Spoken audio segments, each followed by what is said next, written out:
Welcome to the Two Dudes Talk Music YouTube channel. I am the Reverend Raff. We did it. We made it. Because when a band's name starts being everywhere, it can be very easy to go like, okay, like. It's because I know what it's like to feel left out and to feel like people are weird or mean to you, and so I never want to be that person, and I want... This here is my good friend Kyle, aka the BeerBuddy. Big opportunity. You guys must be stoked you're on the first day too, because you can just sort of shoot. Yeah, you can just relax. Brian was sitting down with his our longtime friend and his former bandmate Meegs from Cold Chamber, and they were having coffee, and Brian was...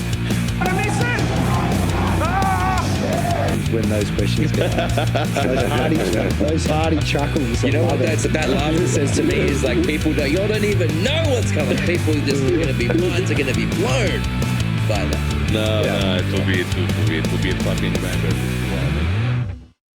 What's happening, everybody? I am the Reverend Raff, joined once again by my good friend Kyle, aka the BeerBuddy. What's going on, everybody? We are the two dudes who talk music, and we are back today with another podcast episode for you guys. Before we dive into all of that, though, we drop 6 videos a week at the moment over on YouTube. So it'd be really appreciated if you could head over there, check us out. If you're listening, if you're already watching this on YouTube, thank you very, very much. You're a legend. And it would mean an awful lot if you could consider hitting the subscribe button, maybe that notification bell.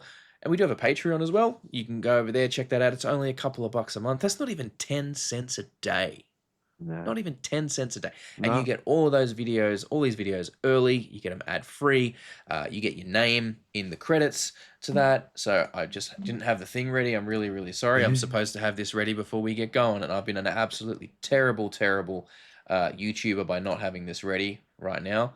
But I'm jumping in there right now. And we will give a little bit of a shout out to our Patreon subscribers. Love that, love that, love that. Yeah, So man. Big shout out to Teresk. You're an absolute legend, mate. Subscribing Thank all the way you. from the good old US of A. Tim, old blue eyes. Love your work, Thank you, Timmy. boo boo. Love your work, Timmy. Got a great big hug lined up for you next time I'm Yeah, in Sydney. man. And of course, it's not this one. He's not that one. He's the other one. Whoever that mysterious fellow is, I have no idea. Thank you. Not even a photo of themselves on the fucking thing. So I have no idea. But whoever you are, the other one, thank you very, very much for subscribing. You guys are legends. We really, really appreciate you. But yep, so that's over there. That's if you want to check it out. But if you don't, look, we know everything's really tight, so no stress.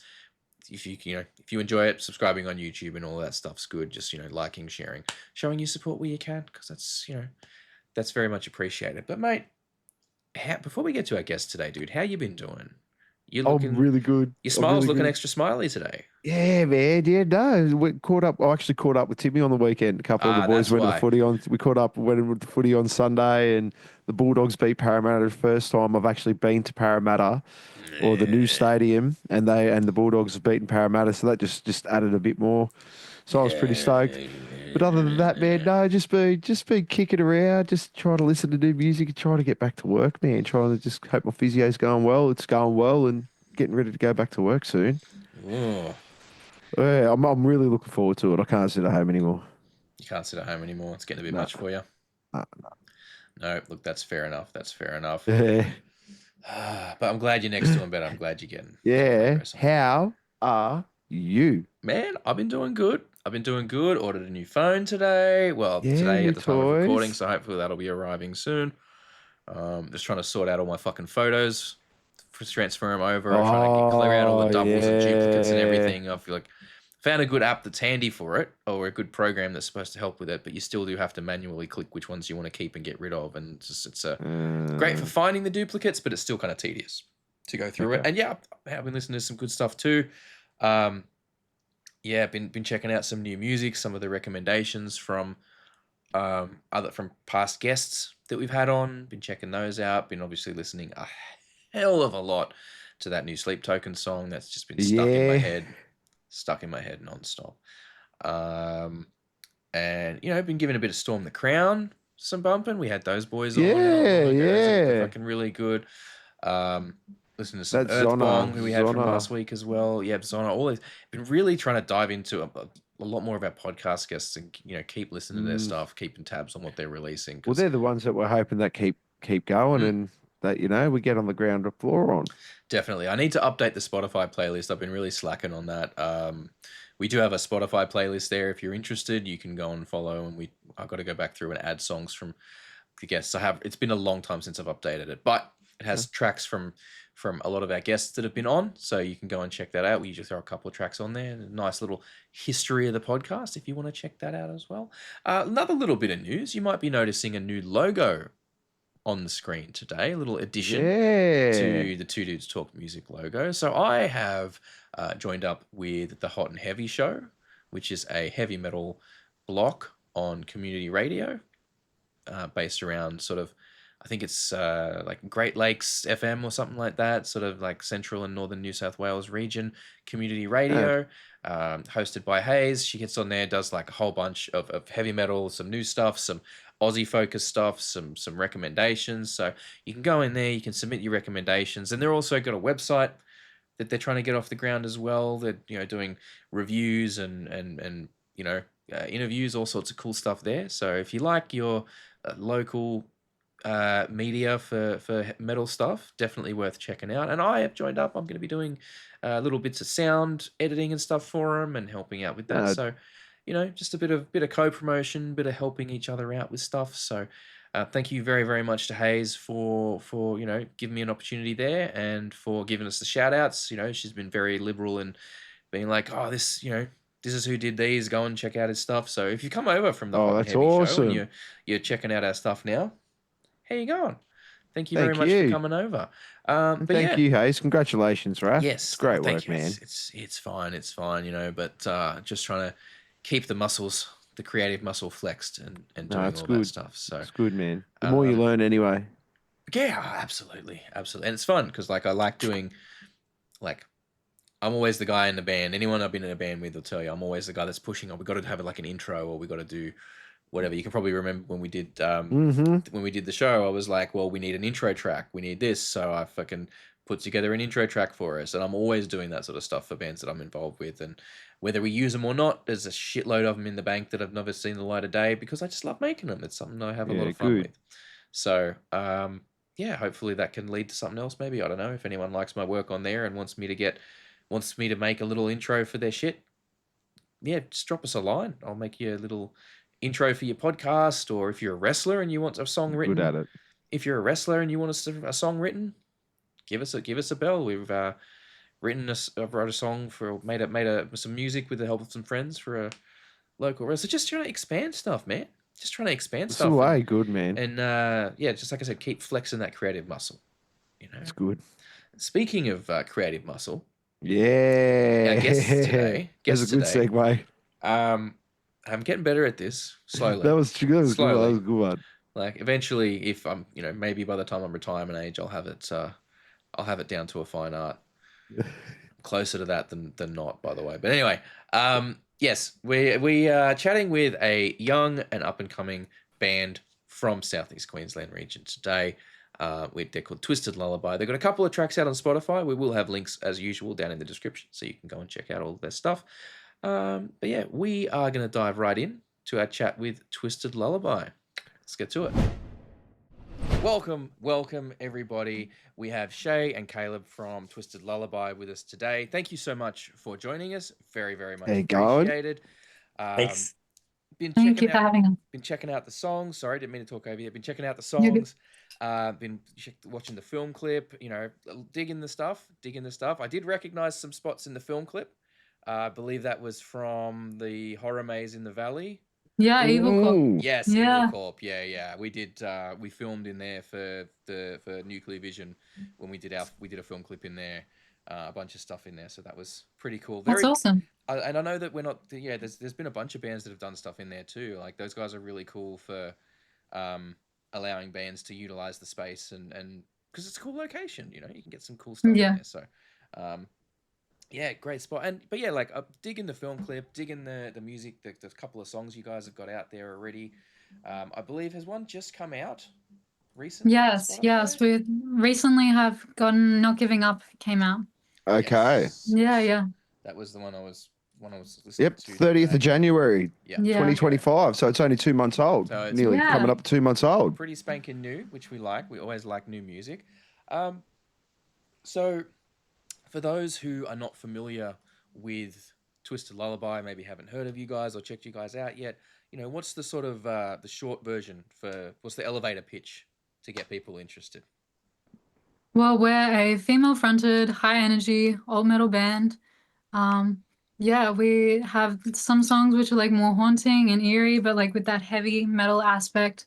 Now we've also got Not Giving Up, which is a bit more pop-punky, I guess. But yeah. Cool. So a bit of influence from different parts of the spectrum then? Yeah.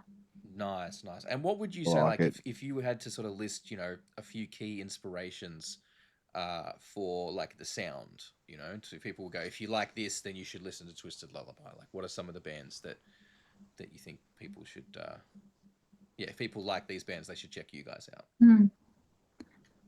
Well, for me, I love Evanescence and Bring Me the Horizon. I know Caleb and some of the other guys got me into Bring Me the Horizon, and I kind of like, I much prefer metal now as well. And then, yeah.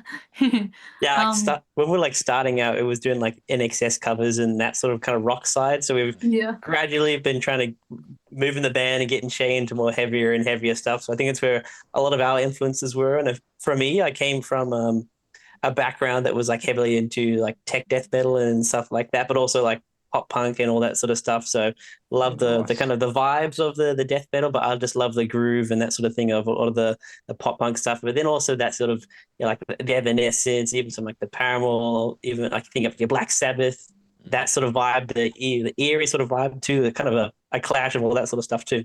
That borderline hypnotic rock stuff.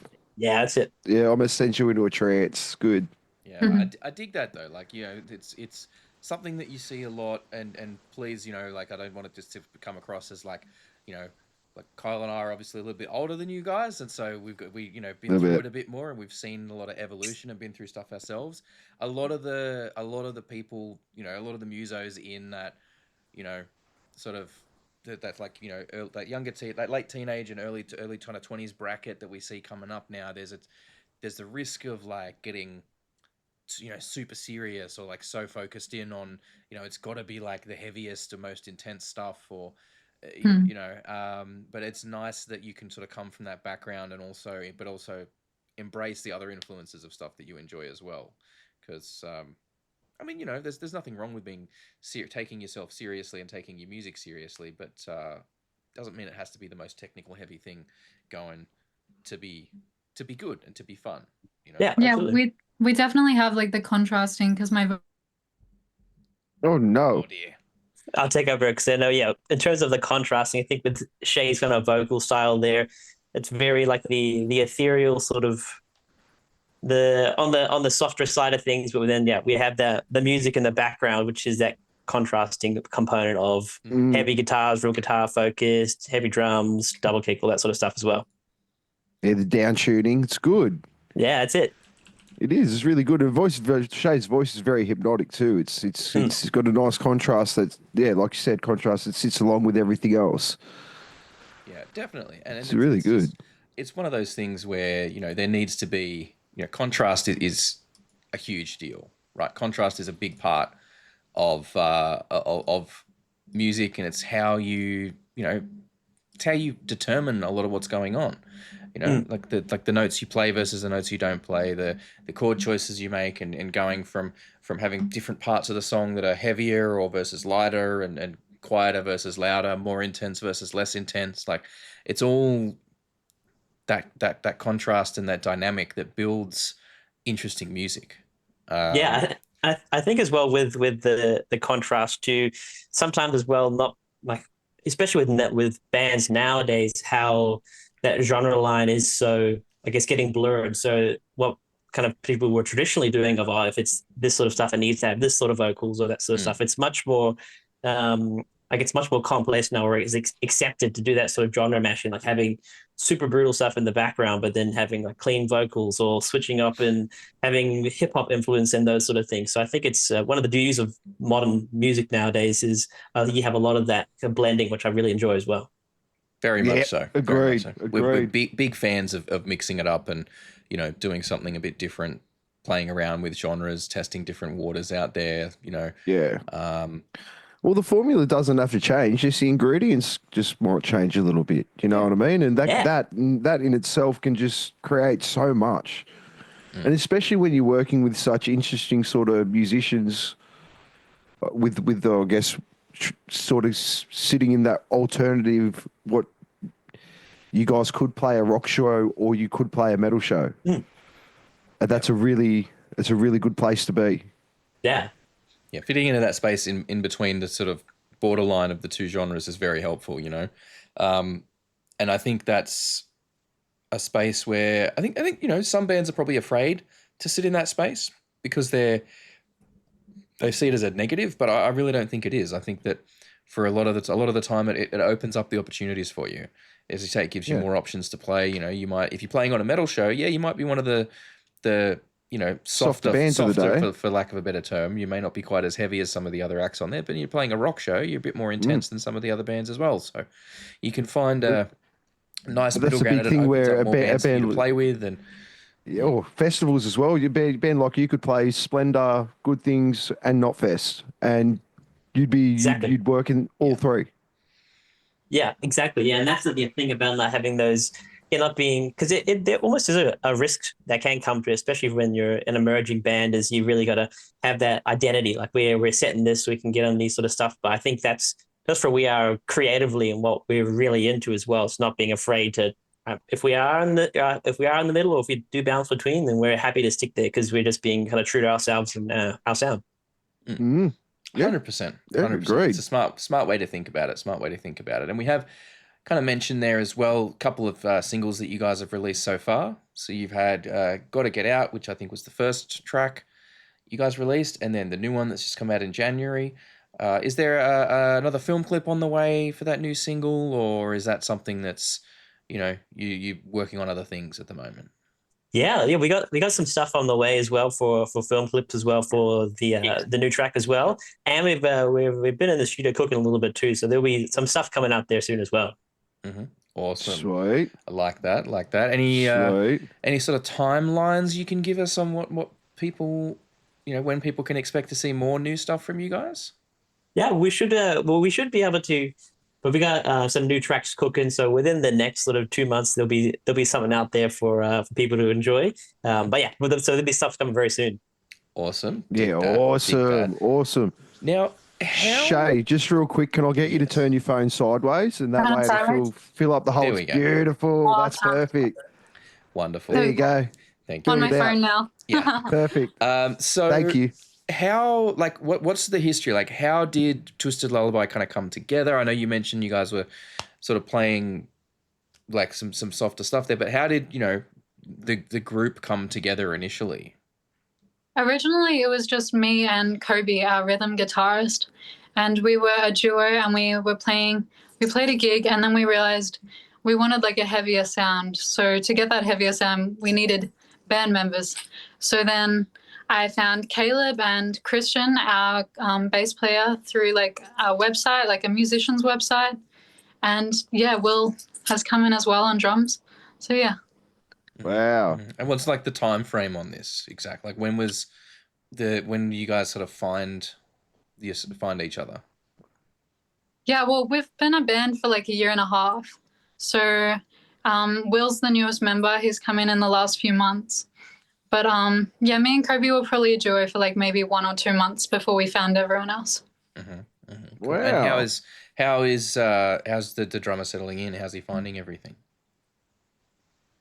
Yeah, he's awesome. He clicked right in. Yeah. Yeah, nice. Really like to see it. Now, you guys have been, you know, getting a bit of play on some like community radio and stuff like that. How is that? Did you guys reach out to make the submissions there? Did they seek you out? Like how did that? No, they actually found us. Like you guys, we're not sure how people found us. Maybe social media. Well, I can speak for us. I came across you guys on TikTok. Oh yeah. I have been, screaming on the podcast that TikTok is great for music discovery. Yeah, it is. Maybe not so much for artists to get discovered in that sense, but like for people to find interesting bands to listen to, it's great. Like if you're engaging with musical content on TikTok, you are going to be fed a lot more stuff. I have a spreadsheet of the bands that I've found or collected off of TikTok that I'm like, okay, this is just a huge list. And every so often I'll like go back through and pull out all of the new bands I've discovered and add to it. And there's like 250 bands on there. Wow, yeah. So, and that's across the course of, maybe, a year, 18 months of, making a conscious effort to engage with not just local bands, but like any kind of new or interesting band I come across. I'm engaging with that stuff to put them on my radar and then trying to come back and see what's going on. And, it's obviously because I'm in Australia and in Southeast Queensland, it's feeding me a lot of bands from Australia and from Southeast Queensland, which is, that's awesome. But good. That's I'm what getting it's meant stuff to do. from, I'm also getting stuff from all over the world that's really unique and interesting. And I love the fact that I'm, able to find these bands and reach out to them and we can set things up, Yeah, like that's awesome. interviewed a death metal band from Switzerland a few weeks back, Zona. Those guys, I found them on very cool. on TikTok. They're really cool. Like some kind of like They've punky, been popping up on my Instagram feed punky now. thrash stuff. A bit sort of very anti-establishment type stuff. Really, really cool thing. And it just, the amount of interesting stuff you can find on these platforms is great. So like if music fans, if you've been resisting TikTok, like I'm sorry, it's you kind of got to give into it. If you really want to be where the fresh stuff is happening, TikTok is really where a lot of it's happening. And I think Instagram to a lesser extent as well. A lot of bands Instagram still got it, but a lot of bands seem TikTok to be where it's at. foregoing a Facebook profile now. Quite a few bands we're coming across either don't have a Facebook, or I've reached out to them on Facebook and they'll get back to me like 3 or 4 weeks later, and they're like, "Shit, sorry, we never check our Facebook messages because we're never on here. Like, we're not grandpas. Can you message us on on Instagram or much like you did us, saying, hey, can you send us an email or something?" So, Facebook is not really the place for discovering music right now. It seems to be, TikTok and maybe to a lesser extent Instagram as well. Yeah, TikTok is definitely, I've noticed, helps like push it out to new people a lot more than Instagram. Like a lot of our Instagram followers are people that have seen us live. Like, yeah. Although I've heard that Instagram stories are better for reaching new people than just normal posts. Interesting. Apparently stories, your posts tend to get pushed more to people that follow you, whereas stories or the reels tend to get pushed out to other people. Much more the way TikTok does. Excuse me. But hey, I don't know. That's just what I've heard. I've got no secret insight into the black box that is the fucking Tell me what you know, Raff. algorithms. Tell me what you know. Mate, if I knew the secrets of social media algorithms, we would have way more followers than we do. Not that there's anything wrong with the followers we have. We absolutely love you guys. That's it. But the Two Dudes family would be much, much, much bigger if I knew all the ins and outs of all the algorithms for the socials. Trust me. So what is like? Are you guys sort of approaching? The material you're releasing at the moment with like a core, like a common kind of theme or like a message sort of behind it all that you're trying to get out there? Or is it just, whatever the song kind of happens to end up being about is more where you're at the moment? Like what's happening in that department for you guys? Because I know it's different bands tend to have different approaches to it. So I'm curious to hear how you guys are tackling that. Yeah. Well, Caleb usually will send like a demo to the band, like an instrumental track, and then I'll like listen to it and like I'll just like come up with something on the spot, like lyric wise. And a lot of the time it can be like just a story, it can be something I made up. And like I know for one of our songs that is unreleased, it's called Siren Song, and I got the inspiration for that from, there's like a siren sound right at the start of the track. So I thought, like, why not make it Siren Song and then make it about like the mythical creature sirens? So, yeah. Nice. Okay. Nice bit of like kind of double reference there. Yeah. I like that. Yeah.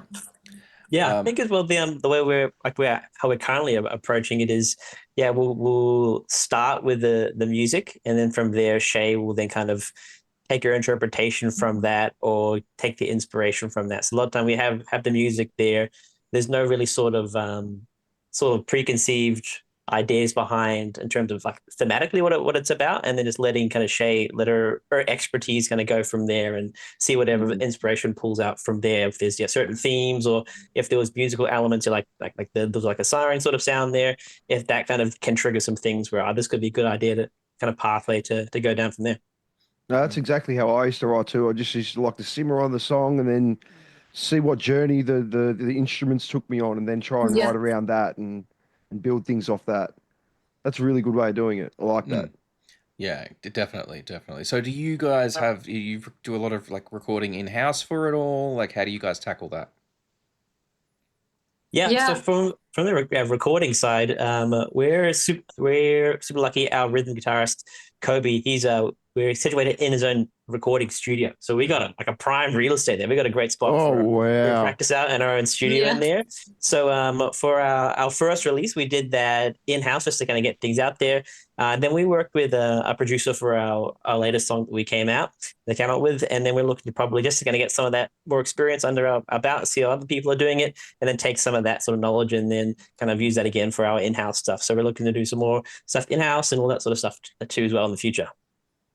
The guys are so switched on. When we say this constantly, if you don't walk out of a recording studio session with a producer or something and you haven't learnt anything that you can't use in your next recording, then you've wasted a lot of money. You might have a good recording, but you've wasted a lot of like knowledge to walk away from. Yeah. Yeah, I think there is a lot to be gained working with various producers and understanding. And look, when you're working with, it's good that you have that outlook. If you're trying to work with lots of different producers, you're inevitably going to run up against ones that you're going to butt head with. People that have a different idea about where they want to take your sounds to where you want to go with it, and even how they handle that disagreement is going to tell you a lot about them too. Like, you'll get some producers that'll be like, "Hey, I think we should try this." And if you try it and you're not into the idea, they'll be like, all right, cool. You guys ultimately it's your guys' decision, so we'll go with what you want to do. And then you'll get some producers that are just up their own ass about shit. And if you don't like their idea, they'll get really shitty. And then you just know that you're not going to work with them again. It's that simple, right? Like they are working for you, no matter how much more experience that they have than you do. At the end of the day, they are there to try and help you guys realize your artistic vision.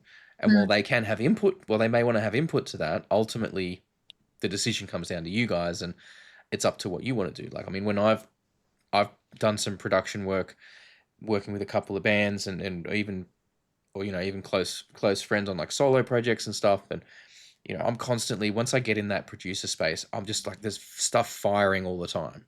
And I'll be like, oh, what if we tried this? What if we did this way? Or have you thought about maybe this? And, it always just comes down to like, if they want to try it, we'll try it.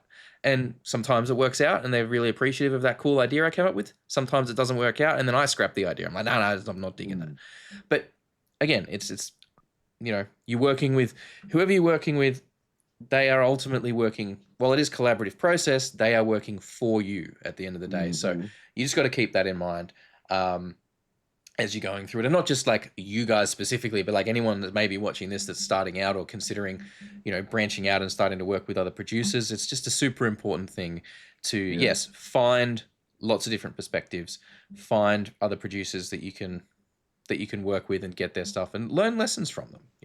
You take all that, like Kyle said, you take that and you go back, and then maybe if you've got a lot of a home setup, you can improve what you're doing, or you can do pre-production for the next one. Yeah, a bit more pre-production, a bit more of that thought process when you're working on your demos, and then that helps to, just smooth the process later. And as long as you're doing that, you'll continuously just come out with better and better stuff.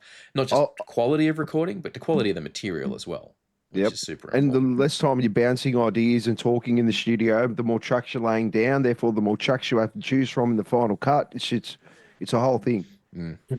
Yeah. So, but I love that you guys are coming in with that open mind sort of approach and trying different stuff. Yeah. Because it's nice to have a vision, but not to be closed-minded about it necessarily. Yeah, like, absolutely. If you're going to be closed-minded about it, you better be on some fucking sleep token shit, because for a quote unquote one man project.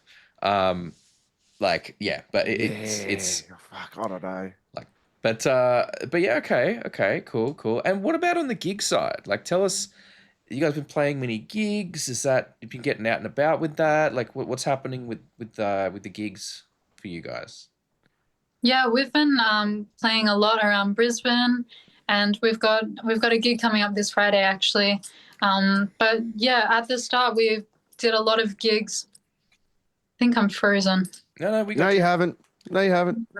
No, you haven't frozen. Am I still on? No, sweet. You've just frozen. Okay. We've been playing a lot of gigs, and yeah, it's my favorite thing, performing, and I'm sure with the other guys we have so much fun on stage as well.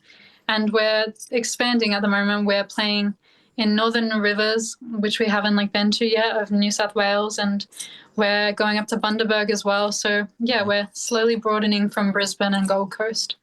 Yeah, nice. Nice. And who have you been? Give us, shout us out some of the cool bands you've been playing with too. Give a shout out to some of the cool bands you played with.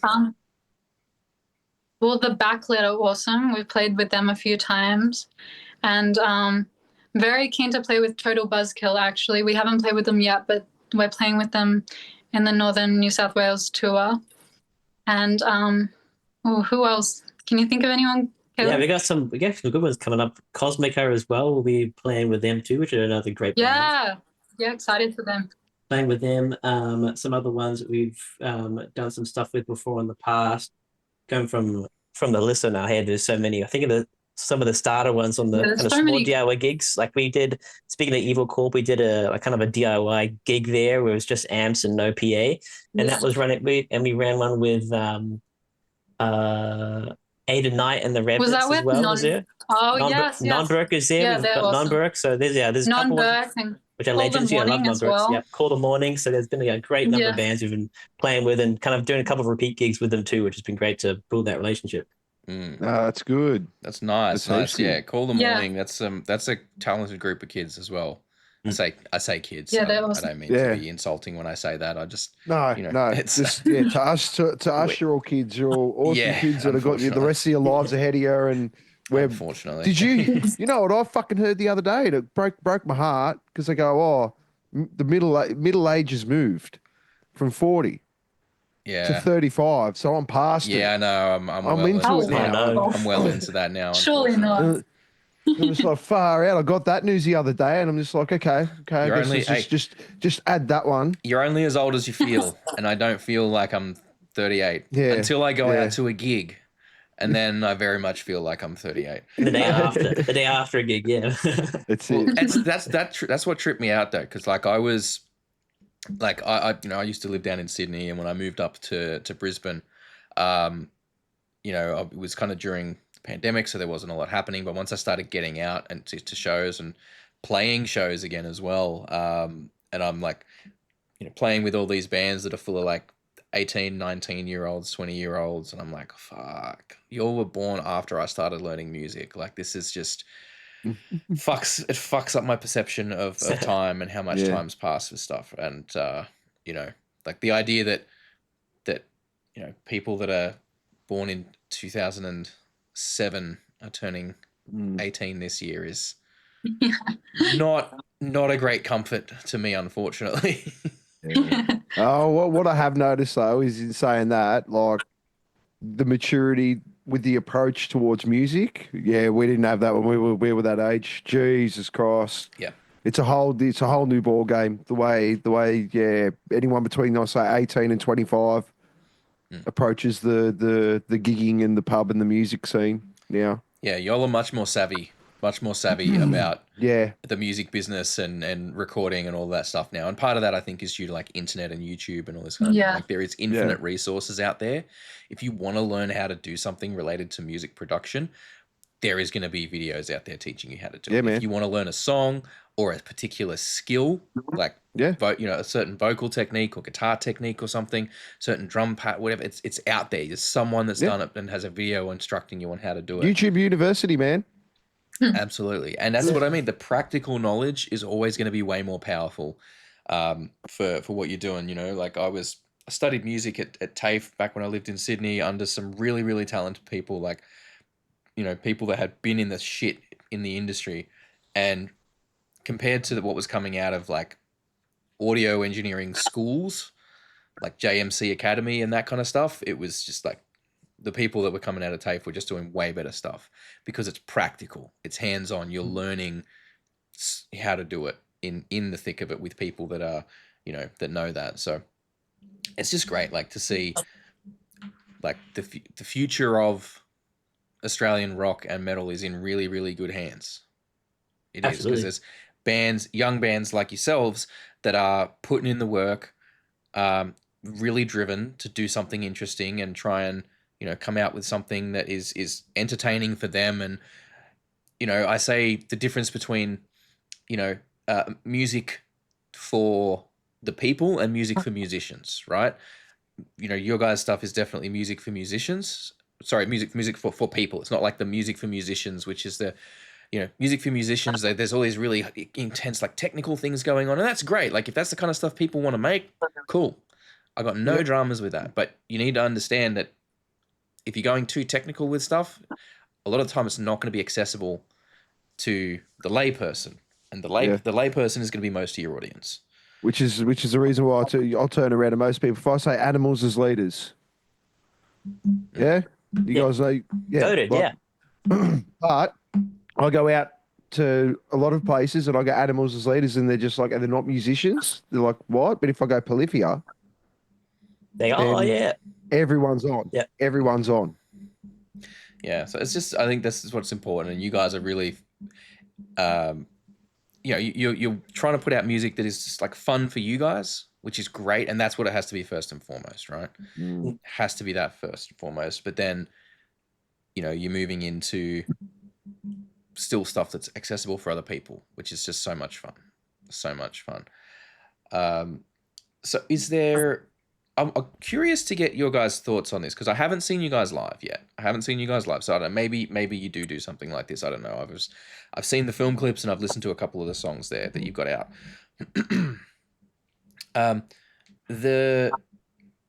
Where are you guys in terms of, you know, like, visual presentation on stage? Is there any kind of thematic stuff you guys are doing on that front? Is it just, I don't know, we wear whatever we wear and then up we go? Like, what's your angle on that? Ooh. I feel like a lot of us just wear like black on stage, obviously, as like, and we kind of match, I guess. We don't wear like matching anything, but and then like I like to be, as a performer, like quite theatrical with my I get really into it, and I know Caleb gets really into it on the guitar. He's always like rocking around. It's awesome. And yeah, we're very high energy on stage, and I'll come up if like there's like a floor in front of the stage, I'll be out on the floor, and the guys have their like wireless guitars too, and they can like go on the floor. So yeah, we get into it. Yeah. I think as well, from a kind of visual, like, thematical thing, I think we are, like, as people, we all get along really, really well, and it's because, like, we got like a similar style. Like when we dress in black, like, it's not coordinated, but we just naturally are people who kind of dress in black, but we're alternative sort of thing. So when we get on stage, it's kind of like we gel together because we're already all mates, we're already into the same sort of thing. So from there, I think that comes through as well in terms of, like, when we're on stage, it's not that sort of, like, I love when bands dress up, and I think it's so cool, like theatrical stuff. Like, you think of like your Ghosts and your Sleep Tokens and those sort of stuff. But for us, it's like our vibe is, they're being authentic, but most of the time it leaves a good front for as well Shay, like, kind of inadvertently, because we are like we're in all black, it lets Shay kind of stand out in the front, and like her vocals can, just like with we can have the heavy kind of background with the music, but then thematically, like, we're in the background, but Shay can stand out as well with her vocals and kind of push through there as well, thematically and visually on stage. Nice. I like that. I like a high energy performance. It's so important. It's far too easy to end up, you know, with people that are just like constantly watching their guitar neck or whatever. And it's fine. Like, you know, there's complicated parts and everything. That's fine. Like, no dramas. You won't hear any arguments from me there. But I think it's just something that a lot of younger musicians, I think, really struggle to get out of the habit of. Is the staring at their feet, or they're like their feet are made of concrete and they're just staring at their hands the whole time they're playing because they're too afraid to make a mistake, right? And people go to a show, they want to see a show. I promise you, no one is going to notice the mistakes, the little flubs here and there, unless you make a bigger deal out of it than it needs to be. Yeah. And even then, you'll end up on YouTube with probably 100,000 views. If what happened? Didn't that happen with Manson and Twiggy back in the day? I don't know. Twiggy yeah, that happened on stage. They having a fight, weren't they? Yeah, they're having a fight. Yeah, they got into a fight on stage, and I think Twiggy ended up taking a swing at. Not talking about getting in having some. No, I'm just saying it can get into that, but I'm just saying, like, the people I think, and I don't know if this is a. I don't know if it's. I feel like I'm noticing it more at the moment, and I don't know if it's because. Well, I was noticing it over the last few years a bit more than I had prior, and I'm wondering if it's possibly due a bit to COVID, of people just spending so much time playing in their bedrooms through COVID and not being able to get out there, that it's led to a bit of that being a bit more prevalent maybe. But no, but I'm glad to hear you guys are, because like. The thing is, with the stage presentation and the visual presentation, right? It's if the presentation you guys have, cool, no dramas there whatsoever. But if you've thought about it, and that's the decision you've made to go with that, right? So you've made a decision about it, which is important, and I think that's what it comes down to. If you're just getting up there with whatever you've worn all day, and you haven't really thought about it. Like, if that's like the decision is you guys have made, all right, yeah, we all gel, we all kind of have the same look and vibe anyway, so cool, yeah, we'll do that. Awesome. That's the decision you guys have made. Yep. When bands don't think about that, again, a lot of bands, bands that are our age that haven't fucking thought about that. And older, and you get these dudes that are in their fucking 50s and 60s getting up there that just have put no thought or decision into how they want to visually present themselves as a group. That's it. Even yeah. I can think of even one. The ones I mean. I know exactly what you're talking about now. I'm not going to mention them, but no, yeah. But they're the ones that sit there and wonder why the breakthrough probably hasn't happened. And it's like, dude, you guys are so close. It just need to. The aesthetics. And aesthetics mean something. Yeah, I think as well from an energy standpoint as well on stage. I come from like a background of like your Chariots and Let Live and Norma Jean and those sort of bands where they're just going like crazy on stage, and that was like at a point where I kind of first started doing music. So I always like for me, like you talk about like the techno aspect. For me, I always saw the energy part of it as like one of the things alongside with the technique, and that's a given. But when you see people on stage just going crazy, it's like that same inspiration that you see is like John Petrucci, like shredding something in Dream Theater. You see someone just going crazy on stage, doing like a million flips and going around like that's for me. That's like the same sort of amount of awe you get from those. Like both those two things can be awe inspiring. Yeah, it can. Yeah, it can. 100%. It's like how Chino from the Deftones will run around like from arse to end, but then Stephen Carpenter from Deftones will stand in one spot the whole fucking show, but it works. Yeah, and that's it. And like I say, it's different styles, different shows, different require aura. different different aura. Presentation, or the aura is going to be presented in different ways. Like, you referenced Dream Theater there, like they're playing extremely technical stuff, so I don't think anyone's expecting them to be up there doing spin kicks and spinning their guitars around themselves, like although that would be hula cool. hoops or something, right? That'd be awesome. but because the aura is coming from a different place to, like some of those other bands that you mentioned, right? And they're like, their shows are up there and it's about the physical intensity, and the crowd's getting physical with it, so the band's getting physical with it, and they're each feeding off each other, and it's this positive feedback loop of just getting more and more intense. Yeah. And it's the aura just coming from a different place. So that's super cool. That's super, super cool. So what else is there kind of in the plans for this year and beyond?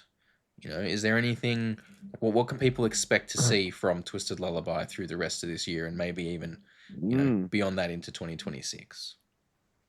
We're wanting to like release music more frequently so we can, slowly like build up. And we've got a music video coming out soon for our last song, and then for the song after that, we're almost finished with. We'll also release a music video. So at this point, and also like I'm definitely stepping up the social media content, and like we've all been doing videos together, and then I've been doing like little videos in my room, and we're just because we're still a new band, so we're still just trying to build and play as many shows as we can and get out there.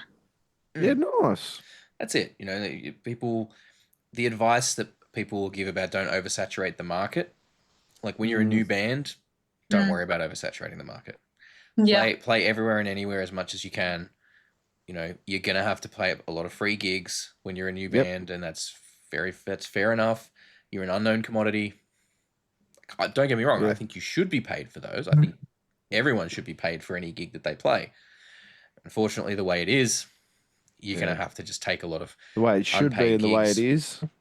But that's the thing. That's got to be the 2-year plan, though. You got to oversaturate your market to the that's got to be your local market. So it's got to be your state, and you just got to flog that dead horse. Yeah, get yourselves out there. You just got to get yourselves out there in front of as many people as possible over that first 2.5 years, and you know, hopefully by then, the idea being, okay, we've made a lot of an impact now. People that are going to gigs know our name and our face and some of our songs, and they're starting to pay attention to who we are, and that's when you can start going, all right, maybe let's be a bit more selective now. And then you can make some of those decisions, and then you can look at turning to, all right, venturing outside the state. Like, do we then go to Sydney? Do we then go, try and go fucking up to like Cairns and shit, and like, those kind of places. I'm sure. I think the smart thing now is to really try and just focus on a festival thing after you've done that thing for a year, and just become that festival band for the next year after that. Do you know what I mean? Doing all those mini festival things. Yeah, we would love to play a festival. We haven't yet gotten to. But yeah, it's just about like finding those contacts to be able to get on a festival bill. Yeah, knowing how to reach out, how to present yourself when you reach out. Like you guys have got a nice little press kit there going on, with some cool photos and stuff in there. So you just got to like make those contacts, reach out to the right people. I think there's a lot that you guys are bringing to the table. I think there's.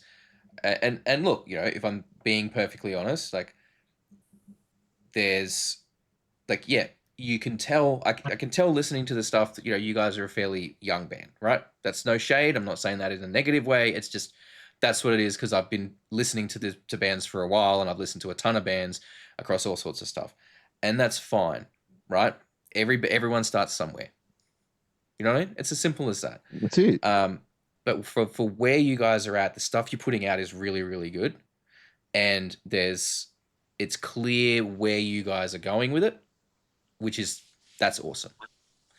That's the awesome part. You kind of mentioned before, Caleb, like, what some people get worried about not having like a clear presentation of what the band's about and who you are, if the two spaced out across genres and anything like that, or they're mixing too many things together. I don't think that's a problem from what I've heard so far. Like, it's pretty clear what you guys are about and what you guys are bringing to the table, and it's awesome. And I cannot wait to see that grow and evolve. Because I'm hoping to, I don't know what my fucking schedule's like at the moment. It's been pretty hectic since the new year with work and everything, but I do want to get out and see you guys at a show soon. And I think everyone watching, if you're in fucking 100%. If they're coming to your area, go and see them. Like, we'll have links down in the description to all of the socials. Any that you can shout out?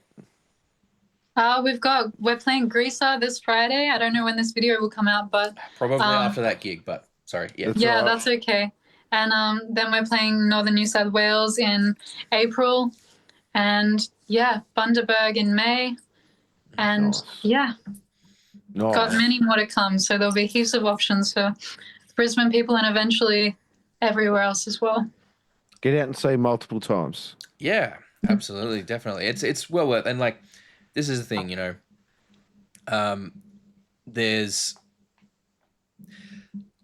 I like finding a band that I feel I can get in on the ground floor. You know, where I can see, like, I'm like, okay, early doors, still, you know, getting the name out there and trying to find a lot of stuff. And I, you know, through the podcast, I found a few bands like that where I'm like, I can absolutely get in on the ground floor with this, right? Like Acid Cherry was absolutely one. Shame that the band's kind of, you know, not really happening at the moment. Yeah, I was but so sad about that. Hopefully down the line. But I mean, you know, congratulations they to come back Brooke. together. Yes, I absolutely. yeah. Congratulations to Brooke and everything. But you know, hopefully, look, selfishly, I would like to see her kind of come back to stuff and start doing stuff again, because like very, very talented group of people. You know, Call the Morning as well. Like I know there's a bit of crossover there with Acid Cherry as well. You know, Crave as well. Like I saw them back in like 2011, and I'm like straight away, that's a solid fucking band. They know what they're doing. They got a lot that they can build on there. Trip Sitter, they're going leaps and bounds at the moment. Like they've just gotten so much better every year. Tailor Made Rejects as well. Those guys playing gigs again. Like it's just, you know, finding bands that are sort of, you know, we can get in and be like, yeah, we're fucking down with this. And then, you know, when eventually it kind of gets bigger and really gets out there, it's like you get the kind of credibility. It's like I was on day one. I would like this freaking before it was cool, you know. Yeah, the hipster points. Hipster points, as if that fucking matters to anyone. Does to hipsters. All right. Well, any sort of last minute stuff you guys want to get out there before we wrap the podcast for today? Any? What's the tag on all the socials so that people can? We'll have links, but for those maybe audio listeners, what's the socials that people can find you on? Well, on Instagram and Facebook, we're Twisted Lullaby. And then TikTok, we're Twisted Lullaby Band. We're on YouTube as well. And yeah, I think that's it. How was Twisted Lullaby, like as a profile name, not already taken on Instagram? It's a cool name. I was surprised that no one had it. That's crazy. How did no one already have that? Get an LLC or copyright that thing, man. That's crazy. I can't believe that. No one had that? Not even a video game or anything, really? Yeah, like someone no one had it. Wow. Yeah. That's insane. Congratulations. That's a real trip. Great pick. It's rare. It's rare to come across something like that where you don't, where no one's already taken it. Normally you have to spell them like Twisted with 2 Z's or some shit. Have like a dot and an underscore. An upside down I. Yeah. Yeah. No, look, that's awesome. Well, look, thank you so much to Shay and Caleb for joining us today with the podcast. As we said, we're going to have links to all those socials down there in the description anyway, so go and follow them everywhere so you can keep up with what they're doing. Go and check them out on Spotify if you haven't already. Go and check out the film clip on YouTube. Remember, a new film clip coming soon, so you know you clip more stuff to check out, more songs coming this year. It's a great band that you want to get on board with now. Go and check them out. Go and support them, and we will catch you guys next time. If you like this video, give it a like. If you didn't, downvote the shit out of it. I have been Reverend Raff. He has been the Beer Buddy Kyle. This has been Caleb and Shay from Twisted Lullaby. You guys are amazing. Take care of each other. Peace out. Peace. Thank you so much for hanging out with us today. We really hope you had a good time. If you did, please consider hitting that subscribe button and the notification bell down there. It helps the channel grow. We are still a fairly young channel and we like to try and grow our audience all over the world. We do also, for those of you who are interested, have a Patreon. It's just a couple of bucks a month. At the moment, you get all the videos early and ad-free, but we are working on ways to increase the value of that and make it a bit more enticing. So don't forget to keep an eye out and check back on what's going on over there. Other than that, thank you so much for your time. Enjoy the rest of your day.